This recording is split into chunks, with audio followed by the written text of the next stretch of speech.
ఇక శనార్థి తెలంగాణ తీన్మార్ మల్లయ్య పేపర్ ఒకసారి వచ్చింది. ఇక తీన్మార్ మల్లయ్య పేపర్ చూద్దాం. కంఠం ఉన్నంత వరకు నాది ధిక్కార స్వరమేనట.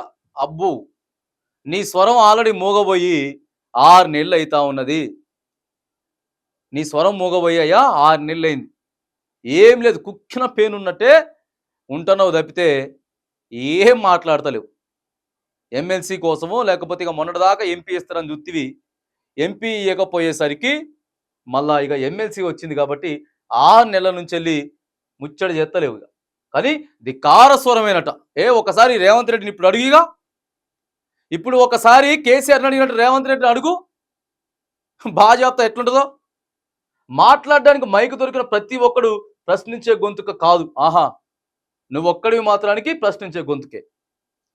నీకు మైకు దొరుకుతుంది కానీ ఎవ్వడు ప్రశ్నించేటోడు కాదు. కానీ నువ్వు ఒక్కనివే మనిషివి, నీకొక్కడికే మైకు ఉంటుంది, నీకొక్కడికే గొంతు ఉంటుంది, నీకొక్కనికే బాధలు తెలుసు.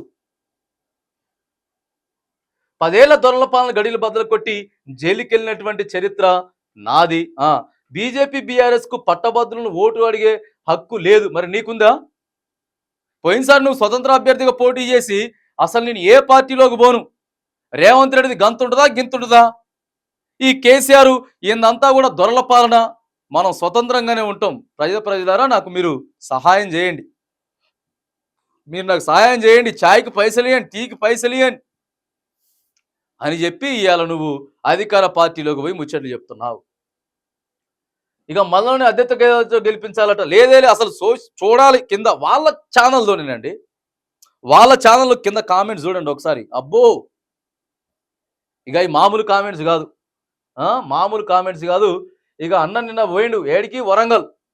ఇక వరంగల్లో పోయి రోజు పొద్దుగాల 4 గంటలకు లేస్తే రాత్రి 10 గంటల దాకా ఇక మొదలుపెట్టి దంచుతూనే ఉన్నాడు. ఇక ఏడబడితాడు దంచుతూనే ఉన్నాడు.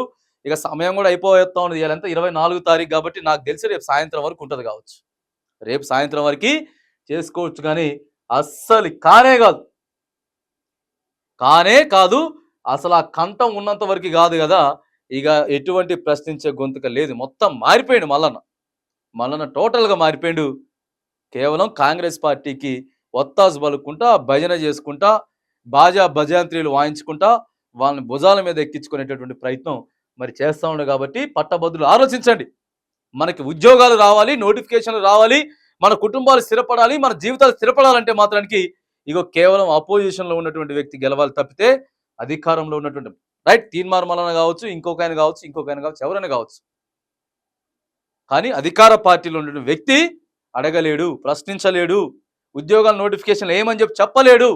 ఎప్పుడైతే అపోజిషన్లో ఉన్నటువంటి వ్యక్తి ఎమ్మెల్సీగా గెలుస్తాడో ఇగో ఆయనకు అక్కడ ఎక్కడైతే సీట్ కేటాయిస్తారో ఆ సీట్లో ఆయన కూర్చొని ఖచ్చితంగా ఇగో అడిగేటటువంటి ఆస్కారం ఉంటుంది. కాబట్టి మరి పట్టభద్రులంతా కూడా దాదాపుగా 4,60,000 మంది ఉన్నటువంటి పట్టభద్రులంతా కూడా మీరు ఒకసారి క్షుణ్ణంగా పరిశీలించి ఆలోచించుకొని మరి ఎవరికి ఓటు వేసుకోవాలని చెప్పి కూడా ఈ సందర్భంగా మనం తెలియజేస్తా ఉన్నాం.